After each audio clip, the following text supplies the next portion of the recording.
Então vamos à segunda parte de dualidade. Agora a gente vai fazer uma interpretação, né, do que vem a ser esses dois problemas de programação linear com objetivos distintos e que se relacionam às suas soluções. Qual a interpretação que a gente faz disso? Então, por um exemplo, né, eu vou partir de um exemplo aqui, vou pegar um problema de maximização de lucro de uma empresa, que é um caso bem comum de aplicação de programação linear. Então, eu peguei um caso bem simples, né? Uma empresa que produz dois produtos e usa como recursos trabalho, matéria-prima, espaço físico, e ela conhece o lucro por unidade. E aqui na última coluna da tabela a gente tem as informações de disponibilidade de cada um desses recursos. Então, a montagem do PPL desse problema é muito simples, né? Ela vai querer maximizar o lucro total na produção desses produtos, ela quer determinar quanto que ela vai produzir de cada item, né, do produto 1 e do produto 2, sujeito a atender essas disponibilidades que ela tem dos recursos. Então, o problema primal, né, o problema original dado, o PPL dele ficaria nesse formato, a gente tem uma restrição para cada recurso, né, que são trabalho, matéria-prima e espaço físico. A solução ótima desse problema dado é essa: x1 igual a 2, x2 igual a 4 e x5 igual a 8. Então, vocês sabem aqui que não tem, né, olhando o problema, não aparece x5 nenhum. Então, esse x5, o que ele seria? Ele seria uma variável de folga. Mas é a variável de folga de qual restrição? Né? Então, a gente costuma rotular da seguinte forma: a primeira restrição ganha folga x3, a segunda x4 e a terceira x5. Então, x5 seria a variável de folga da terceira restrição. Então, a única restrição aqui com folga é de espaço físico. As outras eu utilizei as 10 horas disponíveis de trabalho e os 36 quilos da matéria-prima que eu tinha. Né? O que sobrou aqui foram 8 metros quadrados de espaço físico.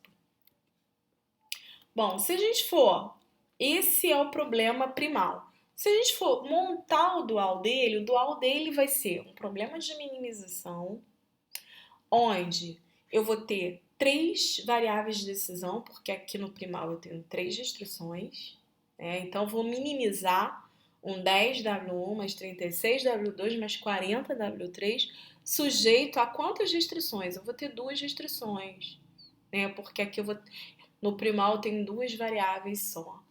Então, o dual ele fica com esse formato aqui. E aqui a gente vai chamar cada variável dessa de valor marginal de cada recurso. Né? A variável W1 ela está associada à primeira restrição primal. Né? O W1 sai da primeira restrição primal. O W2 sai da segunda restrição. E o W3 da terceira restrição. Então, o nome dessas variáveis está associado às restrições às quais elas se correspondem. Tá? E elas são chamadas de valor marginal de uma hora de trabalho, valor marginal de 1 kg de matéria-prima e valor marginal de 1 metro quadrado de espaço físico. A solução ótima do dual é W1 vale 1, W2 vale meio e W3 igual a zero. Bom, essa aqui é a tabela simplex ótima do problema de primal, que é o problema inicial dado, que é o de maximização do lucro da empresa. Vocês conseguem observar que tem uns valores destacados aí, que são esse 1, meio e 0, que estão em negrito, né? Que nada mais são do que o valor na linha do Z para as variáveis de folga do meu problema dado. Que valores são esses? Exatamente a solução ótima do dual, tá? 1, meio e 0. Então, quando eu resolvo a minha tabela simplex ótima do problema original, que está no formato padrão, né? Porque o meu problema original aqui está no formato padrão. Eu posso usar o simplex diretamente. né? Quando eu resolvo nessa tabela simplex ótima, automaticamente, na linha do Z embaixo, na coluna das variáveis de folga, na linha do Z, eu acho a solução ótima do problema dual, automaticamente, tá? E aqui, né, na tabela simplex ótima, eu encontro os valores ótimos das variáveis de decisão do problema primal, né? x2 igual a 4, x1 igual a 2 e o s3 igual a 8, né? A variável de folga da terceira restrição vale 8, né? Que é o que foi dado aqui, x1 igual a 2, x2 igual a 4 e o x5 aqui eu chamei de x5 lá de s3, mas é a mesma coisa. Bom, uma interpretação econômica que a gente pode dar para esse problema da dualidade é o seguinte: o problema primal é um problema de alocação de recursos, né? Eu estou alocando ali trabalho, matérias-primas e espaço físico para produzir 2 itens, né? Com os quais desejamos fabricar N produtos nas quantidades x1, xn a serem determinadas. É isso que a gente quer descobrir. Cada unidade do produto J consome as J unidades do recurso I, trazendo um lucro de CJ unidades monetárias. A gente quer determinar a quantidade de ser fabricada de cada produto, de modo a maximizar o lucro. Então, esse é o formato geral, né, do problema primal, né, desse caso que eu falei. O dual dele vai ter esse formato, aqui seria uma forma canônica à inversa, né? A forma canônica da dualidade é a inversa. Então, esse é o dual para esse primal. Aí, a interpretação econômica que a gente pode dar é o seguinte: suponha que x estrela e w estrela são soluções ótimas do primal e do dual, respectivamente. Então, pelo teorema fundamental da dualidade, a gente viu que se o primal e o dual têm soluções ótimas, o valor da função objetivo desses problemas é igual, tá? Só que o valor da função objetivo do problema dual, ele é w estrela vezes b, que é igual a esse somatório, né, de forma explícita, dos somatórios dos BIs, Ws, Is, estrela, I variando de 1 a N. Se a gente supor que B é uma variável e a gente derivando essa função aqui parcialmente, né, calculando a derivada parcial com relação a B, o que vai acontecer? A derivada parcial disso em relação a B vai me dar W estrela. E o que é derivada? Né? Qual o significado mesmo de derivada lá de cálculo que vocês aprenderam? Né? A derivada é uma taxa de variação. A gente está pensando ali que a gente está variando, né, a nossa variável em porções pequenas.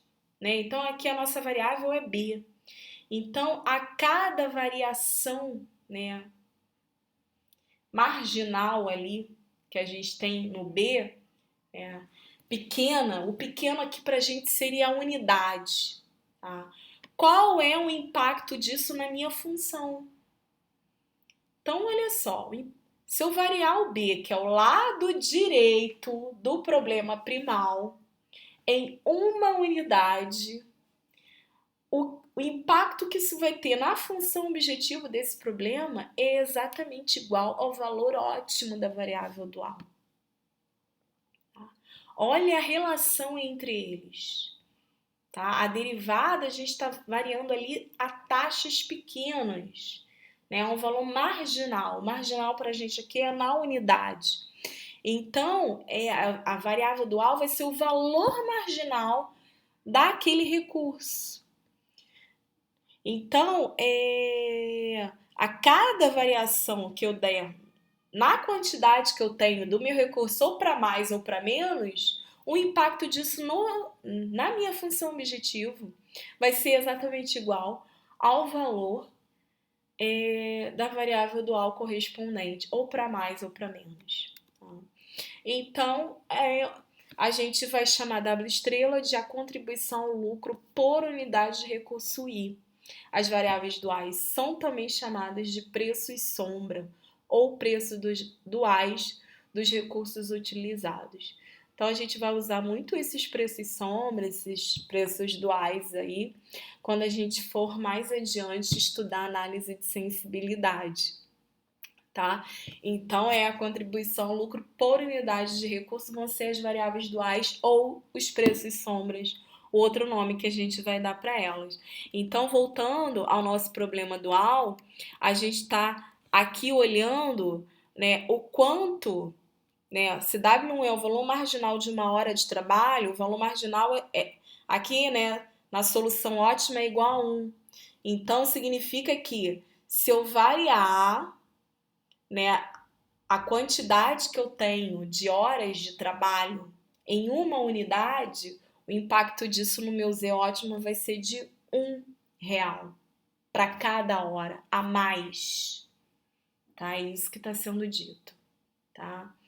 E se eu variar para menos, o impacto vai ser de R$ 1 a menos. O segundo, aqui, ó, o valor marginal de 1 quilo de matéria-prima é de meio. 50 centavos por quilo de matéria-prima, né, extra. Então, se eu aumentar aqui de 36 quilos para 37, o impacto no meu Z vai ser de 50 centavos no meu lucro. Tá? Então, essa variável dual, esse preço sombra, ele me dá uma indicação do quanto que eu vou estar disposto a pagar por aquela hora extra. Né? Então, eu vou pagar no máximo R$ 1 a mais para ter uma hora a mais de trabalho. Tá? Eu vou pagar 50 centavos a mais para ter 1 quilo de matéria-prima. E observe aqui que eu não vou pagar nada para ter mais metros quadrados. Por que o valor marginal do metro quadrado dessa situação aqui é zero? Porque essa variável aqui ela teve folga. Tá? Ela teve uma folga. Essa restrição, na verdade, ela teve uma folga positiva. Então, se ela tem folga, tá sobrando. Se tá com sobra, né, se eu aumentar aqui de 40 para 41, o impacto em Z vai ser nulo. Né? Então, o preço sombra é zero. Por isso que a variável dual correspondente foi nula. Bom, então a relação, a interpretação do primal seria um problema de melhor utilização de recursos, de modo a maximizar lucro-receita. Já o dual é o problema de determinar os valores dos recursos, o quanto eu estou disposto a pagar por aqueles recursos, né? De modo a minimizar o custo total de obtenção desses recursos. Tá? O valor de obtenção desses recursos no mercado, quanto eu estou disposto a pagar por essa hora.